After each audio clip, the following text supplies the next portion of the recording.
So today we're going to be working on Bottle Brothers, and we're going to get some practice in using this grid. The grid doesn't have to be exactly like this. Each of the three textbook authors has a slightly different grid, but anything like this that's helpful for you is certainly a good practice.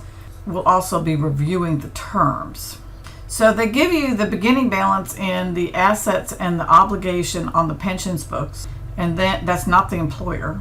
And of course, these are the only three accounts that the pension books have: assets, obligation, and the net. And this net is not equity because it's not owned by anybody. It's just called net assets. And if it has a debit, it means the liabilities are greater. And if it has a credit, it means the assets are greater, because assets have to equal liabilities. So here, assets are lower than liabilities. So you know this will be a $3,000 debit.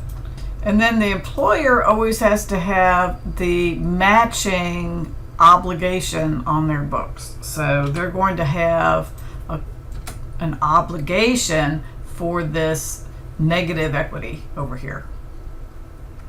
They don't have to pay it right now as long as they're within the laws of the pension legal system, but they have to reflect it on the books, either a pension asset or a pension liability, depending on the net position of whether assets are greater than liabilities, in which case they'd have a net asset, or if obligations are greater than assets, they've got to show a net liability. So here they're going to show a liability, which would be a credit, and if it was a debit here, it would be an asset.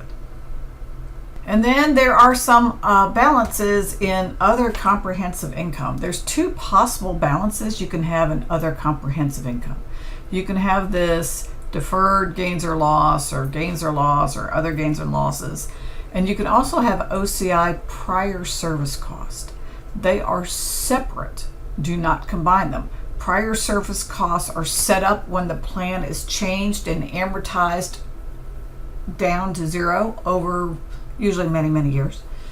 The OCI other gains and losses is a account that bobs around up and down every year based on things that are folded into it, actuarial gains or losses, and differences between actual return on assets and estimated return on assets. Most firms will have this OCI gain or loss having either a debit or credit balance. And if it gets real big, you have to shave a bit of it off using the corridor test, which we won't get into here, but we'll get into in the next exercise. Okay, so that's just a little review to get your head kind of in the game. Why is there no opening balance in pension expense? Because like all expenses and revenues and dividends, they're closed out to retained earnings each year, each period. So you always start off with zero. All right, the first thing they give you is the service cost, and that's going to increase the obligation, and it's going to be part of pension expense. So if you increase the obligation, then what you have here is more of a debit in equity and more of an obligation here. Notice that your debits and credits balance out here, and that these stay the reciprocal of each other. All right, interest costs. Okay, there's two different interest rates. There's the expected return on assets, which you will compare to actual return on assets, and then the difference will get spooled up in OCI. And then you have the discount rate on obligations, and that's how you're going to calculate the interest cost, which is the cost of getting 1 year closer to retirement. So one fewer years to be able to earn on it before you have to start paying out that annuity. So the interest cost will be plus beginning obligation times that discount rate. And that will add to your pension expense and to your obligation. So then they tell you that the actual return on assets is 500. So that is what the pension plan will record, because the pension plan doesn't have any estimated return. They don't pay any attention to what the employer is doing with this, not recording the actual returns. The pension assets are marked to market every year, and that's it. They are valued whatever they're valued. But the employer, FASB has allowed the employer to smooth out fluctuations in gains and losses on the assets, smooth it out over longer terms by using an estimated rate. So what you credit the pension expense is for the expected return on assets. They don't tell you the expected, but you can calculate it. So you can calculate it because you've got the beginning plan assets and you know that the expected rate of return was 6%. So there was a real big difference between the actual return of 500 and the expected return of 10,080, and that difference is going to go into OCI,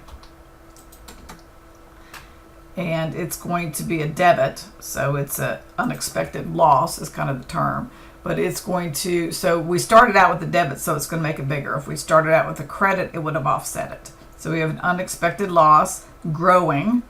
If that gets real big, then of course you're going to have a corridor, outside the corridor bulge that you'll have to shave off. And we don't have that here, but we may have that in another problem. All right, and then we paid some benefits to employees, so that reduces the assets and reduces the obligation, and nothing happens on the employer books. The employer is not involved in the payment of checks to retirees. But there was a contribution to the pension plan, and that will increase that assets, and it will be a credit in the equity section, if you're calling it that, or net asset section.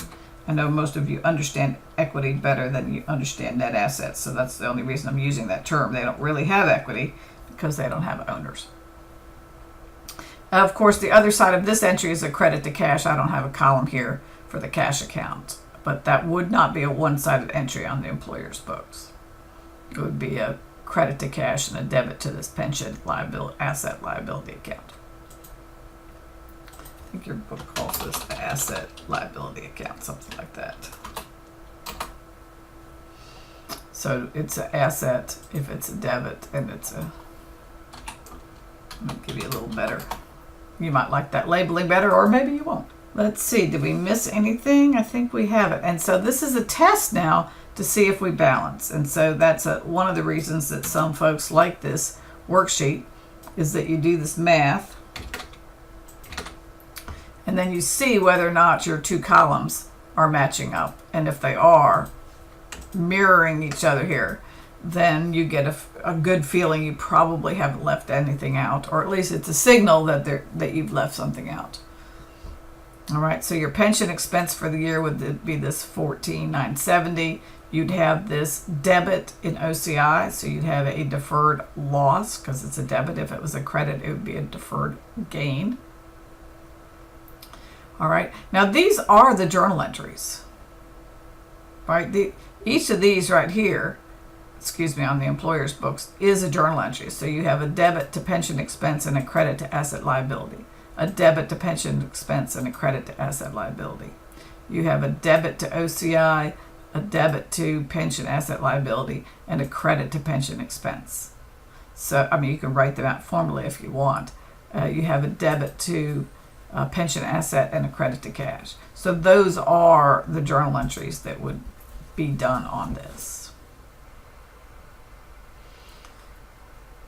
Just bringing to your attention that the obligations at the end of the year are bigger than the assets, so you have a net liability, and so that $15,000 liability will be reported on the balance sheet of the employer. Alrighty.